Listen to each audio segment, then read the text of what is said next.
Founder और CEO सुशील केडिया साहब हमारे साथ कार्यक्रम में हो रहे हैं शामिल, जो जाने जाते हैं अपने बोल्ड और ब्यूटीफुल कॉल्स के लिए, बाजार पर एकदम बेबाक राय रखते हैं। सुशील जी, गुड मॉर्निंग, स्वागत है आपका। अमेरिका से शुरुआत करना चाहता था, लेकिन पहले चलिए अमेरिका से ही शुरुआत करते हैं ताकि थोड़ा माहौल बन जाए।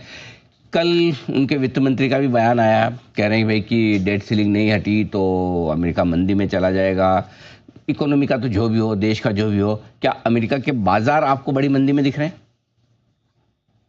ये अमेरिका के बाजारों में देखिए 13 मई को नैस्डैक का लेवल था 21,555, कल था 21,880।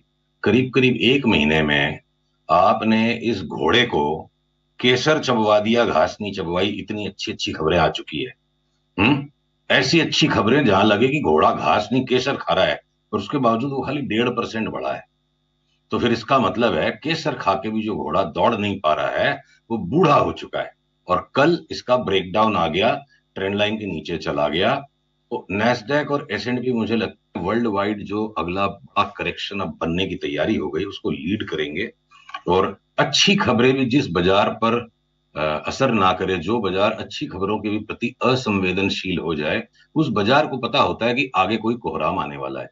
तो यही टेक्निकल एनालिसिस की पकड़ है कि जो डिस्क्रिप्टिव फंडामेंटल के पहले जो टेक्निकल सिग्नल को पकड़ लेते हैं। तो अमेरिका का बाजार इस वक्त चिंता का विषय है।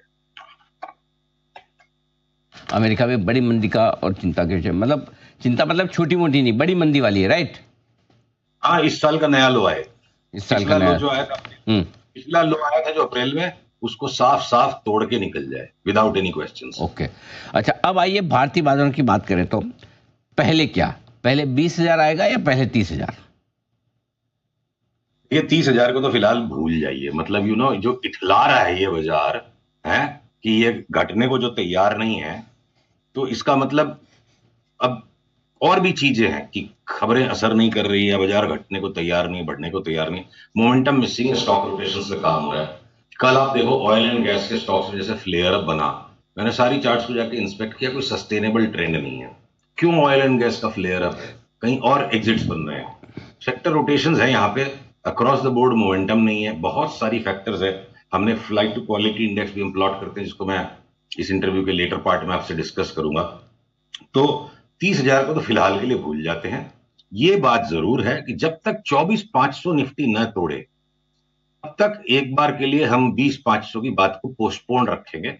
24,500 तक फिलहाल एक बार जाए, फिर वापस लौट के करंट लेवल्स पर आ जाए, क्या पता उसके बाद ये पलटवार नीचे का करे। तो इंडिपेंडेंटली अमेरिका को भूल के सिर्फ निफ्टी की चार्ट को देखें तो एक बार 24,500 जाके सपोर्ट लेता दिखता है बाजार। और जब भी वहां से रिबाउंड के बाद तोड़ेगा तब हम 20,500 की बात करेंगे। मिल रही बैंक निफ्टी के कंपैरिजन में बैंक निफ्टी में ज्यादा कमजोरी दिख रही है। हाँ, मतलब जिसे बढ़ने में आगे रहता है बैंक निफ्टी, तो घटने में भी आगे रहेगा। बैंक निफ्टी का भी ऐसा ही कोई लेवल है कि जिसके नीचे ये खराब हो जाएगी, जैसे 24,500 आप बता रहे हैं, इसमें कोई 55,000 के आसपास? Level based trading Anil ji काम करती है जब स्ट्रेट फॉरवर्ड ट्रेंड हो बाजार में। 24 घंटे 12 महीने एक ही चीज को यूज करना भी ठीक नहीं होता है। मतलब किचन में कई तरह के मसाले होते हैं, तो टेक्निकल एनालिसिस में भी कई सारे इंग्रेडिएंट्स जिनको यूज करके काम करना चाहिए। तो मैं ये आपके सारे दर्शकों से एक अनुरोध करूंगा कि खाली लेवल्स के ऊपर काम को करने की कोशिश न करें। उस बात को माइंड में रखते हुए अब मैं लेवल भी बताऊंगा। अगर पीसीआर इस चार्ट को बैंक निफ्टी की मेरे स्क्रीन से दिखाएं कृपया। देखिए आरबीआई गवर्नर साहब ने इतनी जोर का घूंसा मारा, सनी दियोल का 2.5 किलो का हाथ है। टेबल को टूट जाना चाहिए था, बाजार को फट जाना चाहिए था, वो फटा नहीं। तो ये आगे देखो चार्ट।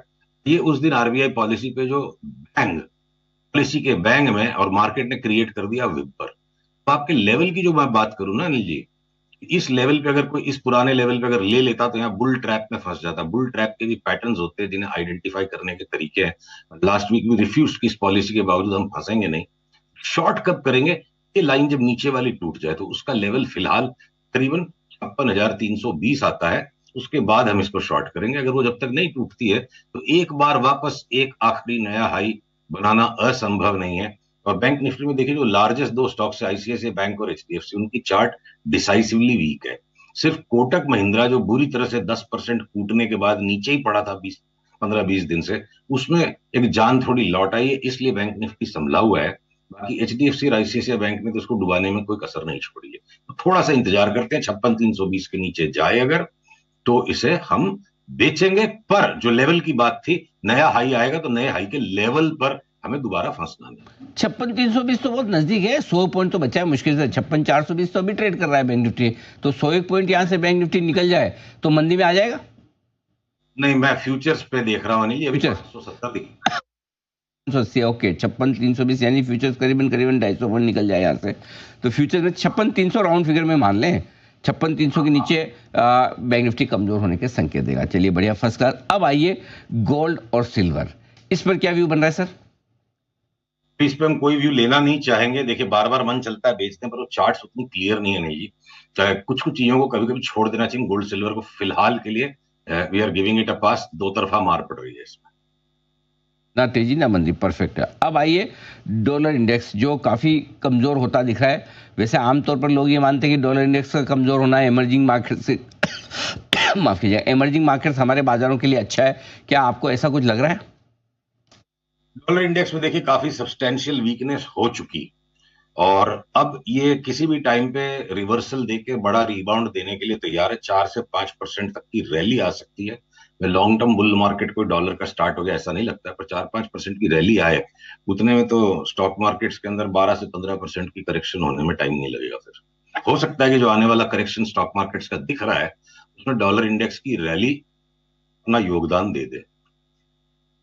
शायद आप पिछली बार जब बात हुई तो आप कह रहे थे कि थोड़ी मजबूती के संकेत हैं। $70 पर तो आया है चढ़कर, अब क्या व्यू है? गोल्ड सिल्वर के साथ साथ क्रूड भी जो है, मतलब वो विपसॉस हो रहे हैं मार्केट में, फेक सिग्नल्स दे रहा है। क्रूड का भी जो ब्रेकआउट है उसमें पार्टिसिपेट करने लायक ढांचा नहीं मिल रहा है अंदर का। तो वही लेवल वाली बात आ गई कि लेवल बेस्ड ट्रेडिंग का भी हर वक्त लेवल मेंटेन हो जरूरी नहीं है। ये भी क्या है ना, बिना लेवल का हो जाता है लेवल बेस्ड ट्रेडिंग। तो देखिए, बाजार के अंदर में जो कोई मेथड को आप अपना लो, आप उसको अगर रामबाण अस्त्र बना लोगे, बाजार उसके अंदर फेरबदल करना चालू कर देगा। तो टाइम टू टाइम अलग अलग साइज के आपको चमचे यूज करने पड़ेंगे। खीर खाने की चम्मच अलग है, आइसक्रीम खाने की अलग है। आप सबको चमचे से नहीं खा सकते हो। तो इसलिए एक बार क्रूड के भी लेवल, इस वक्त बाजार लेवल बेस्ड नहीं है अनिल जी, ढांचे थोड़े से चुनौतीपूर्ण है। तो हम क्रूड के ऊपर भी इस ब्रेकआउट को वैलिड नहीं मानेंगे, वेट करेंगे, इसको स्किप करेंगे। अब आइए कुछ स्टॉक्स की बात करते हैं, सेक्टर्स की बात करते हैं जो सबसे ज्यादा आपको कमजोर लग रहे हैं और जो गिरने में रहेंगे आगे। कमजोरी के गर्भ में ताकत है, मतलब तेजी के गर्भ में ताकत, मंदी के गर्भ में फिर वापस तेजी आएगी। मैं आपको एक रोचक चीज दिखाना चाहता हूं। अगर सीआर कृपया स्क्रीन को मेरे शेयर करें, इसको शेयर कीजिए। इसको हम कहते हैं फ्लाइट क्वालिटी इंडेक्स। बहुत सिंपल है इसको कंस्ट्रक्ट करना। CNX MNC index, MNC stocks की इंडेक्स को जब आप निफ्टी इंडेक्स से डिवाइड कर देते हो, और इसको मैंने लॉन्ग टर्म इसका पिक्चर दिखाने के लिए आपको वीकली चार्ट दिखा रहा हूं। आप देखो 2008 के बाद वाले क्रैश पे ये लोएस्ट पॉइंट पे अपने आ गया था। अगले 10 साल तक लगातार सारे एमएनसी स्टॉक्स ने निफ्टी पर बड़ा आउट परफॉर्मेंस दिया। 2018 की अप्रैल से लगातार अंडर परफॉर्म कर रहे हैं, और अंतिम चरण इनके अंडर परफॉर्मेंस का अगले 3 से 4 महीने में आ जाना चाहिए। तो जितने भी एमएनसी स्टॉक्स है, 60-70-80 स्टॉक्स की लिस्ट में से 3-4-5 को छोड़ के हमको लगता है सारे के सारे 2025 का एक नया लो बनाएंगे। चाहे वो 3M हो, एबीबी हो, सीमेंस हो, कमिंस हो, कोई सा ही हो।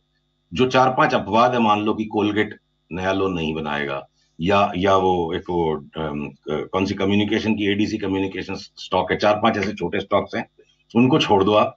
तो ये जो नया लो इनका आए, तो मैं क्यों चार्ट को दिखा रहा हूं, उसके बाद जो 10 साल तक लगातार आउट परफॉर्मेंस था, वो फेज कम से कम 5-6 साल के लिए आए। 4-5 साल के लिए कोई सा एमएनसी स्टॉक ले लो, आप रोंग नहीं हो पाओगे। उस तरह का एक फेज सामने आने वाला है। तो रोज की ट्रेडिंग की बनिस्पत आज आपसे मैं ये बात करूं कि अगले 2-3 महीने में अगर कोई से भी एमएनसी स्टॉक्स आपको न्यू लो पे दिख जाए, चाहे वो 3M है, चाहे वो हनीवेल ऑटोमेशन है, चाहे कोई सा ही है, ये सारे छोटे वाले स्टॉक्स डबल ट्रिपल आराम से हो जाएंगे। और एक स्टॉक जिसको जैसे बीएससी हमने 415-20 में पकड़ा था कि ये 10 बैगर हो जाएगा, तो हमारी अगली 10 बैगर मूव होगी आरएचआई मैग्नेसिटा। अभी इस वक्त 440-50 के आसपास है। अगर ये 330-40 में मिलेगा, जो लगता है मिलेगा, यहां से लेके हम फंसेंगे नहीं इसको, 330-40 में अगर ये मिलेगा और उस टाइम कंफर्मेशन आएगा पैटर्न का, तो हम इसको 10 बैगर कॉल हमारा आगे चल के शायद बन सकता है अगले 2 से 3 महीने में। इसको 325 से 350 के बीच में आने दीजिए पहले। एमएनसी स्टॉक्स में एक्स्ट्राऑर्डिनरी गेन्स 2025, 26, 26, 27 ये 2 साल मेरे को लगता है एमएनसी स्टॉक्स की स्टोरी वापस रिवाइव हो जाएगी। बहुत बढ़िया। तो कई सारे ऐसे स्टॉक्स है जो बढ़िया दिख भी रहे हैं। अभी हमारे बंसल जी ने भी थोड़ी देर पहले आरएचआई मैग्नेसिटा रिकमेंड किया था, उनके चेहरे पे बड़ी प्रसन्नता आ गई आपको सुनते सुनते कि चलो एक स्टॉक ऐसा है जो आपको भी पसंद आ रहा है, कॉमन हो रहा है। अब आइए कुछ जो बड़े फेवरेट स्टॉक्स हैं, ट्रेडर्स फेवरेट स्टॉक हैं, जैसे कि इंडिगो, डिफेंस शेयर, रेलवे वाले, ये सारे शेयर हैं, इन पर क्या व्यू बन रहा है आपका? इंडिगो देखिए एक अलग ब्रैकेट में है, उनको मैं डिफेंस और रेलवे के साथ नहीं लूंगा। तो इंडिगो को लेके ना लोग बड़े सेंटिमेंटल हो जाते हैं, इमोशनल हो जाते हैं। मतलब जैसे क्रिकेट में लोग इमोशनल हो जाते हैं, इंडिगो को लेके लोग इमोशनल हो रहे हैं, क्योंकि एकमात्र अभी तक यही एक कंपनी ऐसी है जो प्रॉपर ढंग का कोई एयरलाइन का लिस्टेड स्टॉक है, स्पाइस जेट की। तो लगता है एक ही पंखे पे वो प्लेन उड़ रहा है उसका। तो इंडिगो की मेरे को लगता है दादागिरी के दिन गए, इसके सुपर नॉर्मल आउट परफॉर्मेंस के दिन गए। अगला फॉल जो है, अगला चरण इसमें 4000 तक गिर जाएगा तो कोई आश्चर्य नहीं है। ओके, इंडिगो में कमजोरी के संकेत आपको आते हुए दिखते, 4000 तक के लक्ष्य। और वो जाहिर सी बात है, अगर कच्चा तेल इसी तरह से बढ़ा तो हो भी जाए, कोई बड़ी बात नहीं है। केडिया साहब, बहुत बहुत धन्यवाद, आपका समय दिया, आपने विस्तार से बाजार के डायरेक्शन पर और आगे के व्यू। जी जी जी सर, आप कुछ कहना चाहते हैं? आपकी डिफेंस और रेलवे की प्रश्न का मैं उत्तर नहीं दे पाया, बहुत संक्षेप में कह दूं। डिफेंस के किसी भी स्टॉक को डिफेंड करने वाला नहीं बचेगा, इतनी जोर गिरेंगे सारे। हमने मार्च से इसकी बड़ी रैली पकड़ी थी, 75%, 80%, 100% कई स्टॉक्स में मिल गया। हमने अपने सारे क्लाइंट्स को इसको बेच के निकल जाने की सलाह दी है। और उसी तरह से रेलवेज में भी लगता है एक बार 2025 के नए लो सारे स्टॉक्स में आएंगे, तब हम रेलवेज और डिफेंस को दोबारा लेंगे। परफेक्ट। तो ये है आपके लिए राय केडिया साहब की तरफ से, साफ, एकदम सटीक। धन्यवाद सर। अगले हफ्ते फिर आपसे होगी मुलाकात और छोटे से ब्रेक का वक्त है, जल्द लौटेंगे।